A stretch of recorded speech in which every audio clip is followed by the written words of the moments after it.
नमस्कार। आज एक ऐसी कहानी की बात करेंगे जो तर्क और विश्वास के बीच की लकीर को कह सकते हैं कि मिटा ही देती है। ये कहानी है धन्ना जाट की, जिनकी आस्था ने एक ऐसा चमत्कार कर दिखाया जो आज भी सदियों बाद भी लोगों को सोचने पर मजबूर कर देता है। तो पहला सवाल यही उठता है कि क्या बिना बीज डाले कोई फसल उग सकती है? अगर आप विज्ञान से पूछेंगे तो जवाब होगा बिल्कुल नहीं। लेकिन इतिहास में एक ऐसी घटना दर्ज है जहां ऐसा हुआ था। रेत से फसल उगाई थी। तो सवाल यह है कि आखिर ये हुआ कैसे? चलिए इस पूरी अद्भुत कहानी को परत दर परत समझते हैं। तो सबसे पहले इस कहानी की जड़ को समझते हैं, और वो है राम नाम की महिमा। इस कहानी की पूरी नींव एक बहुत ही गहरे आध्यात्मिक सिद्धांत पर टिकी है कि भगवान के नाम में ही सबसे बड़ी शक्ति छुपी है। श्री प्रेम भिक्षु जी महाराज की ये बात इस सिद्धांत को बहुत अच्छे से समझाती है। काम करते रहो, नाम लेते रहो। इसका मतलब ये नहीं है कि काम छोड़कर बस बैठ जाओ। नहीं, इसका मतलब है कि आप अपने रोजमर्रा के काम करते रहिए और मन ही मन भगवान का नाम जपते रहिए। कर्म और भक्ति का एक साथ चलना।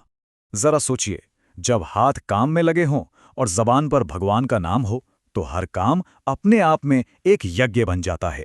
फिर चाहे वो खेत में हल चलाना हो या घर में झाड़ू लगाना, हर कर्म पूजा का रूप ले लेता है। और यही वो सोच थी जिसने धन्ना जाट के जीवन को एक नई दिशा दी। तो अब मिलते हैं हमारी कहानी के नायक से और देखते हैं कि कैसे उनकी आस्था की, उनकी भक्ति की एक बड़ी कठिन परीक्षा हुई। तो ये थे धन्ना जाट, राजस्थान के एक छोटे से गांव के एक साधारण किसान। लेकिन उनकी भक्ति वो बिल्कुल भी साधारण नहीं थी। बचपन से ही ईश्वर में उनकी गहरी आस्था थी और साधु संतों की सेवा करना, उन्हें भोजन कराना, ये उनका सबसे प्रिय काम था। और यहीं पर कहानी में एक टकराव आता है। एक तरफ थे उनके पिता, जिन्हें घर गृहस्थी और दुनियादारी की चिंता थी, और दूसरी तरफ थे धन्ना, जिनके लिए उनकी आस्था हर सांसारिक कर्तव्य से कहीं बढ़कर थी। और फिर एक दिन वो पल आया जब धन्ना की आस्था की सबसे बड़ी और सबसे कठिन परीक्षा हुई। जरा उस दृश्य की कल्पना कीजिए।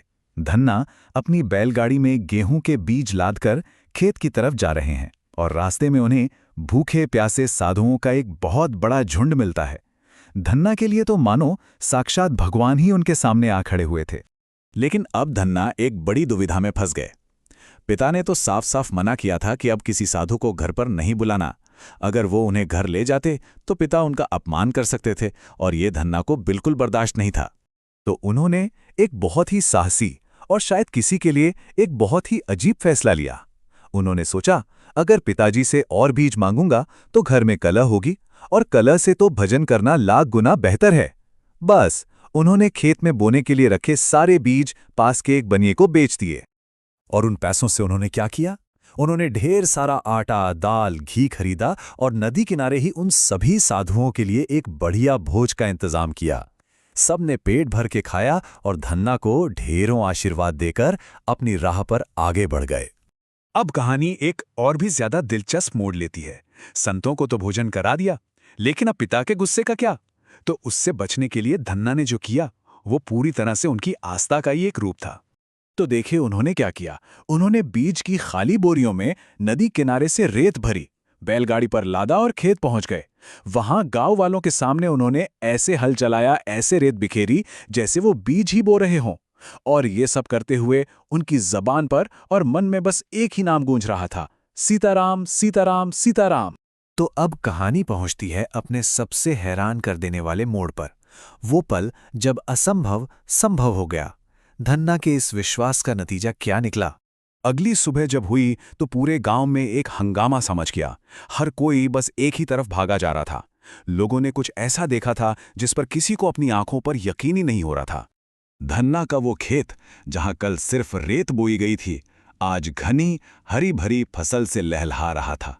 और फसल भी ऐसी वैसी नहीं, इतनी शानदार कि जिन किसानों ने हफ्ते भर पहले असली बीज बोए थे, उनके खेतों में तो अभी ठीक से अंकुर भी नहीं फूटे थे। गांव वाले तो हैरान थे ही। धन्ना के पिता की तो आंखें फटी की फटी रह गईं।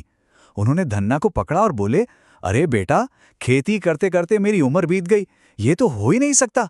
कल ही तो बोया था और आज इतनी बड़ी फसल। मुझे सच सच बता, ये चमत्कार हुआ कैसे? तब धन्ना ने हाथ जोड़कर जो जवाब दिया वही इस पूरी कहानी का दिल है। उन्होंने कहा, पिताजी मुझे माफ कर दीजिए, मैंने खेत में कुछ नहीं बोया था। मैंने तो वो बीज संतों के मुख में बोए थे और फसल इस खेत में उगाई।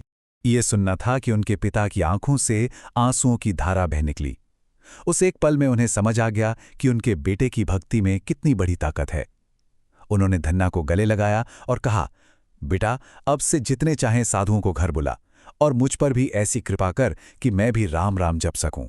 तो धन्ना जाट की ये कहानी सिर्फ एक पुराने चमत्कार की कथा नहीं है, यह हम सबके लिए एक सवाल भी छोड़ जाती है कि अगर उन्होंने संतों की सेवा में बीज बोए और फसल खेत में उगाई, तो हम सब अपने रोज के कामों में, अपने कर्मों से आखिर कौन सी फसल बो रहे हैं और उससे क्या उगने की उम्मीद कर रहे हैं।